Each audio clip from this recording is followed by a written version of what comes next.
How much bottled water for your fish tank? Hello and welcome. Today, we'll be discussing a topic that's important for all you aquarists out there: how much bottled water you'll need to fill up your fish tank. So, if you're planning on setting up a new aquarium or just refreshing the one you already have, you're in the right place. Understanding your fish tank size.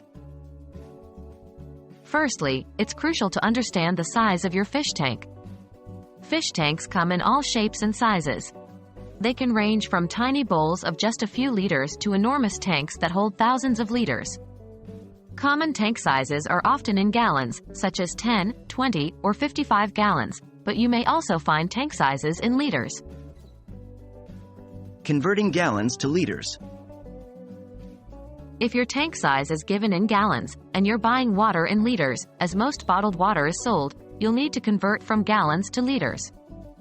This is important because 1 gallon is approximately 3.78541 liters. So, if you have a 10-gallon tank, you'll need about 37.85 liters of water.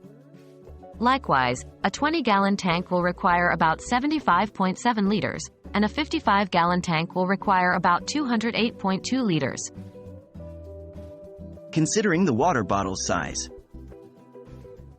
Next, you'll need to consider the size of the bottled water you're purchasing. Bottled water commonly comes in sizes such as 500 milliliters, 1 liter, or 2 liters. To figure out how many bottles you need, you'll have to divide the total liters required by the size of your water bottles. For example, if you need 37.85 liters for a 10-gallon tank and you're buying 1-liter bottles, you'll need approximately 38 bottles of water, rounding up to ensure you have enough. And there you have it.